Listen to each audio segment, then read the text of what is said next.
সুপ্রভাত বন্ধুরা, রত্না জীবনে সবাইকে স্বাগত। সুন্দর একটা সকালে সুন্দর একটা ভিডিও নিয়ে চলে আসলাম। আজকে দেখো, এখনও কিন্তু আমার স্নান হয়নি, জানো তো। সকালের আশিবাসি কাজ সেরে ভাবলাম আগে এটা করে ফেলি, নাহলে দেখো রোদ্দুর তো আমার জন্য থাকবে না, তাই না। ভাদ্র মাসের কদিন ধরে বেশ রোদ্দুর ছিল, আমি তো সময়ের অভাবে আমি দিতে পারিনি। কিছু না কিছু কাজ প্রতিদিন আমার রয়ে গেছে। তা আজকে ঠিক করলাম, না আজকে আমি এটা রোদ্দুরে দেবই। তা যেই ভাবো তো সেই কাজ, চটপট করে আলমারি খুলে কিছু শাড়ি বের করে নিলাম, 4টে শাড়ি, বেশি না 4টে শাড়ি। কেননা আমার এখানে জায়গার খুব অভাব রোদ্দুরে দেওয়ার।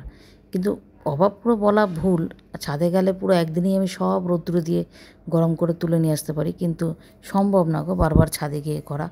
আগে কি করেছিলাম, আগে যেরকম আমি সব ব্যাগে ব্যাগে করে, গত বছরের আগের বছর এখনও আমার মনে আছে, সব গুছিয়ে টুচিয়ে সব জিনিস ব্যাগে করে রেখে গেছিলাম। নিয়ে একটা ব্যাগ নিয়ে ছাদে গেছিলাম, তারপরে মেয়ে সেই উঠে এসে ওখান থেকে মানে নিচ থেকে নিয়ে গিয়ে ওপরে নিয়ে গিয়ে সেই জিনিসগুলো আমাকে দিয়ে আসে। আমি সব মেলে আবার গরম করে আবার দুজনে মিলে আমি নিয়ে আসি, আমি আর মেয়ে মিলে নিয়ে আসি।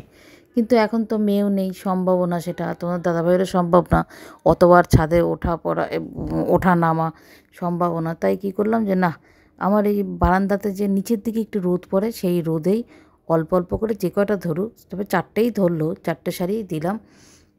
পুরো ছড়িয়ে দিয়েছি ইয়ে করে ঝুলে, মানে বেশিক্ষণ সময় লাগবে না, রোদটা অল্প সময় পরে ঠিকই, কিন্তু চড়া রোদ পড়ে। এখানেই তো আমি মোটা মোটা জিন্স থেকে শুরু করে সব মিলিয়ে আমি, তোমরা তো জানোই। তবে কি, মেলতে একটু সমস্যা হয়। সমস্যা হয় কেন, একদম মাপ করে মেলতে হয়। নিচে আছে ইলেকট্রিকের তার, তার নিচে আছে আমার নর্দমা, একটু নিচ থেকে বিষ হলে হাত থেকে পড়ে গিয়ে একদম নর্দমার মধ্যে পড়বে। ক্লিপ লাগিয়ে খুব সাবধানে মেলতে হয়। তোমাদের দাদাভাইও মেলতে পারে না, আমার মেয়েও মেলতে পারে না, যার জন্য এই মেলাটা আমিই মেলি। সে যাই হোক, একটু দেরি হলেও আমার আয়ত্তের মধ্যে থাকবে। বৃষ্টি নামলো আমি চট করে গিয়ে আমি নিয়ে আসতেও পারবো, প্লাস আমার জিনিসটাও একটু উল্টে পাল্টে দিয়ে আমার খাটনিটা কম হবে। সিঁড়ি ভাঙার থেকে তো ভালো, আমার এটা মনে হয়।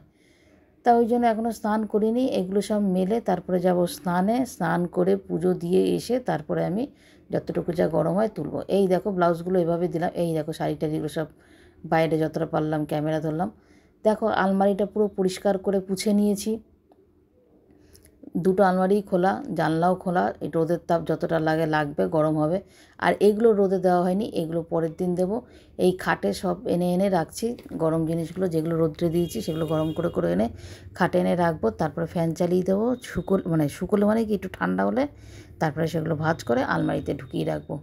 তা দেখো এখন স্নান টান করে এসে এই একটু চা খেয়েছি। চা তোমাদের দাদাভাই চাটা করলো, চা খেয়ে এসে তারপরে এইগুলো সব এবার দেখি এগুলোর কন্ডিশন কি। এই দেখো, দেখতে পাচ্ছ, কাচ দিয়ে দেখাচ্ছে, কিন্তু সামনে থেকে যে কাচ, সে কাচ দিয়ে দেখাচ্ছে। আমিও জিনিসপত্র মিলি না, এই কাজ দেখে দেখেই মিলি, কত অবধি আসলো। নিচের ইলেকট্রিকের তারগুলোও দেখা যায়, এই তার দেখে মানে ওই কাজ দেখে দেখে আন্দাজ করে করে আমি মিলি।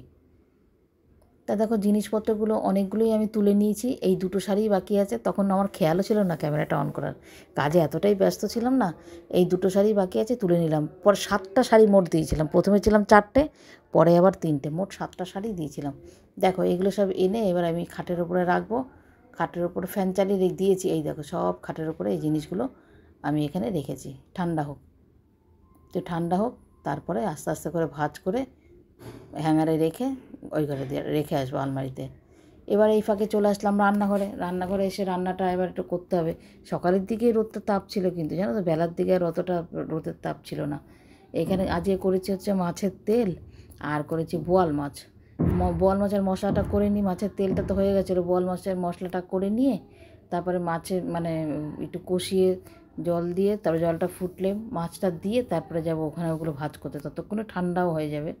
এগুলো করতেও তো অনেকটা টাইম লেগেছে, তোমাদের তো পুরো ভিডিওটা শেয়ার করতে গেলে অনেকটা বড় হতো, তাও ভিডিওটা অনেকটা ফাস্ট করে দিয়েছি। আমি মশলা করার সময় না গোটা আদা একটুখানি চোকলা ছাড়িয়ে একটুখানি সাঁড়াশির মুখটা দিয়ে একটুখানি ইয়ে করে দিই, ওই থেতলে দিই, তাহলে কি আদাটা মিহি হয়, নাহলে মিহি হতে চায় না, কেন ওটা দলা দলা দলা দলা থাকে।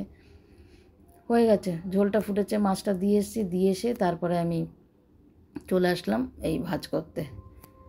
এখন জানো, এখন আমার মানে কি বলবো, আলমারিতে কিছু না কিছু আমার নতুন শাড়ি, 4-5টা করে নতুন শাড়ি থাকে, কিন্তু এক সময় আমার না কোথাও পরে যাওয়ার মতন ভালো শাড়ি ছিল না, জানো তো। মানে এখন সেগুলো মনে পড়ে, বলে না সময় সবার এক থাকে না। আর এখন আমার নতুন শাড়ি আলমারিতে তো আছেই। হ্যাঙ্গারগুলো নিয়ে আসলাম, হ্যাঙ্গারগুলোতে ইয়ে করে রাখবো। সবসময় তো আর এই সমস্ত দামি শাড়ি পরা হয় না।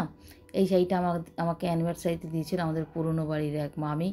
শাড়িটা ভীষণ ভীষণ পছন্দের, এত সোবার শাড়িটা। এটা এক ধরনের কোটা, দামি কোটা, খুব সুন্দর শাড়িটা, আমার ভীষণ পছন্দের শাড়িটা। এই শাড়িটা পরে গেছিলাম আমার মানে জামাই আশীর্বাদে, এই শাড়িটা পরে গেছিলাম। তা সে যাই হোক, এই শাড়িগুলো এবার গুছিয়ে নিয়ে রাখি, তারপরে পরে ওই আলমারিতে রাখবো। এই শাড়িগুলো ইয়ে করে এক সাইডে রাখবো। তারপর আবার দেখি কালকে যদি সেরকম রোদ ওঠে, কালকেও কিছু রৌদ্র দেবো। কতদিনে পারবো জানি না। উলের পোশাক তো ধরছিই না, আগে এইগুলো ধরছি। তোমাদের দাদাভাই ব্লেজার এগুলো একটু কড়া রোদ না দিলে হয়। দেখি কতটা কি পারবো জানি না। এই শাড়িটা গত বছর আমার জামাই দিয়েছিল, এই শাড়িটা। এটাও একটা সিল্ক, দুধে আলতা কালারে, খুব সুন্দর শাড়িটা, খুব সুন্দর।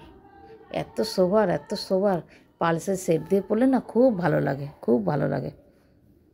আমি জানি না, আমি ভয়েস দিতে গেলে আশেপাশে থেকে এত আওয়াজ আসে না গো, আর বলার মতন না।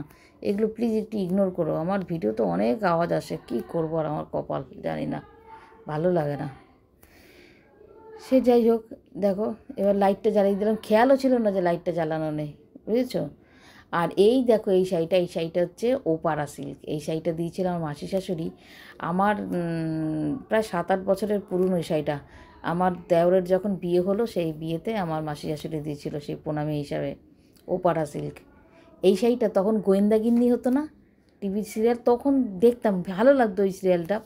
আমি যদিও টিভি দেখি না গো, বিশ্বাস করে দেখি না, কিন্তু ওইটা ভালো লাগতো, তখন দেখতাম। কিছুদিনের জন্য দেখেছিলাম, তার জন্যে সে এই শাড়িটা পরেছিল ইন্দ্রাণী হালদার।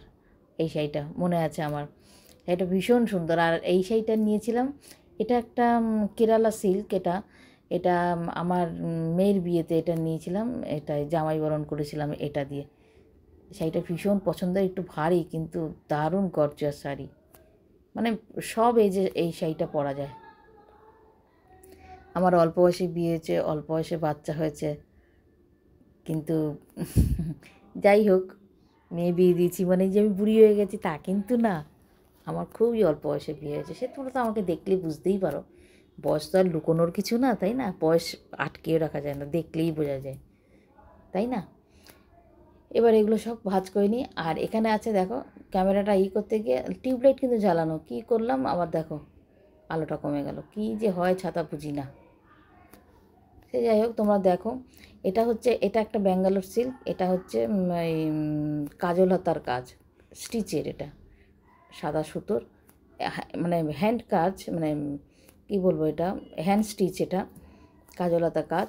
এইটা রাখলাম। আরও একটা আছে আমার হ্যান্ড পার্সি, ওই ওটাও ব্যাঙ্গালোর সিল্কের ওপরে সাদা সুতোতে, খুব সুন্দর মানে শাড়িটা, এত সুন্দর শাড়িটা, মেরুনের ওপরে। এটা যেমন, এটা কি কালার বললো, বেগুনিও না, আবার ময়ূরকণ্ঠী কিছুটা আছে, ময়ূরকণ্ঠী কালার। শাড়িটা ভীষণ পছন্দের। আমার আবার আছে, যেমন তেমন শাড়ি কিনতাম, আমার কম দামের শাড়ি হবে তাও ভালো লাগে, কিন্তু যেমন তেমন শাড়ি আমার ভালো লাগে না। এটা হচ্ছে বেনারসি, এটা দেওরের বিয়েতে তোমাদের দাদাভাই আমাকে দিয়েছিল। এটা বরযাত্রীতে পরেছিলাম, আর বউ ভাতে পরেছিলাম ওই লাল শাড়িটা। তাহলে ভিডিও